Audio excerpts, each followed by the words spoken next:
మన ఆడోళ్లకు నీళ్ల బిందెలకు జన్మ జన్మల బంధం ఉంటది కదా. ఒకప్పుడు పొద్దున లేచినామంటే నీళ్ల బిందె పట్టుకొని బాయి కాడికి పోయేటోళ్ళు. ఇక ఇప్పుడు ఇంటింటికి నల్లలు వచ్చినాయి అనుకోర్రి, కానీ ఆ నల్లాలకెళ్ళే నీళ్లు యాళ్ల కచ్చిపాడైతలే వాళ్ళ. మళ్ళా నీళ్ల కొట్లాటలు కూడా ఆడాడ నడుస్తున్నాయంట. ఇక సరే, మన నీళ్ల కొట్లాటలు గిట్లుంటే ఒక ఊళ్ళే నీళ్ల కోసం చేసే సాహసాలు ఎట్లున్నాయో చూపిస్తానోళ్ళ. మీరైతే చూడాలే, చూడురి. నిజంగా నాకు ఈ అక్కల తనలాట చూసినాక పానం కలుక్కుమన్నదోలా. ఇది మహారాష్ట్రలో ఉన్న ఒక చిన్న ఊరవతల ఒకటే బాయి. ఈ బాయి నీళ్ళ కోసము పాపం ఈ అక్కలు ఎర్రటెండలు వచ్చిర్రు. ఈ బాయిల నీళ్ళేమో అడుక్కుపోయినాయి. మరి అన్నం తిన్నకున్నా 2-3 రోజులుంటామేమో గాని నీళ్లు లేకుంటుంటామా అనోల్లా. ఆ నీళ్ల కోసమే ఇప్పుడు ఈ అక్క పానాలను అడ్డం పెట్టింది. అగో బాయిల దిగుతుంది చూడు.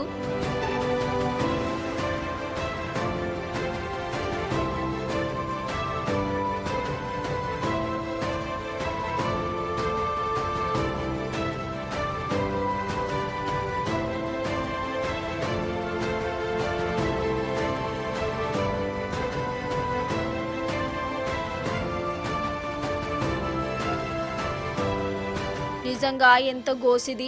తాడు పట్టుకొని బండల మీద అడుగులు వేసుకుంటా మరిపోయింది. మరి ఇంత సాహసం చేసి ఆమె ఏమన్నా మంచినీళ్ళు తోడి వస్తుందంటే అది కాదు. అందులో మురికి నీళ్ళే ఉన్నాయి. వాటిని బిందెలల్లా పడుతుంది.